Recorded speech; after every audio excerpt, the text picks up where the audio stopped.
Hello, Annie Maxine? Annie Maxine, are you there? Annie Maxine, I need to speak to you, please. Ginny Nellis has been trying for days to get answers. When Earl Jones disappeared, he left her family broke. This man is my brother's godfather. My mother and father have known Earl for decades, for 50 years. So when news broke of Uncle Earl's disappearance, Ginny and her husband Rob started doing some digging of their own. Rob called Kim Jones, Earl's daughter living in Hyannis, Massachusetts. I called his daughter, Kimberly, on Friday, and I originally was just trying to get his cell numbers, and then she told me that her father was picking her up within the hour.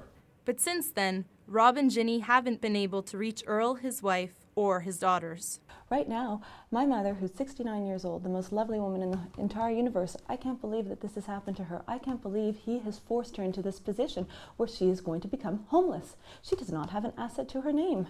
There is, however, some hope for Ginny and the other victims. Accounts have been found at various brokerage firms, but lawyers aren't yet saying whether or not there's any money in them. Unfortunately, we won't know what's happening until July 29th. If at that point Earl Jones hasn't come forward, he'll be placed into bankruptcy.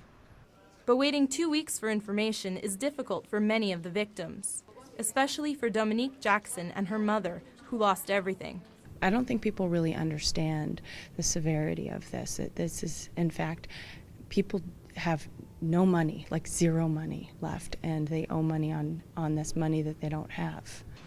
Sun Youth says that 6 former clients of Jones have already come to them for help, and they expect even more calls.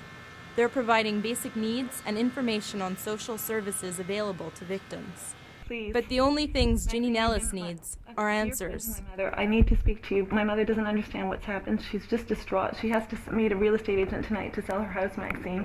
For now, she'll have to keep looking for them. In Montreal, I'm Kimberly Feely.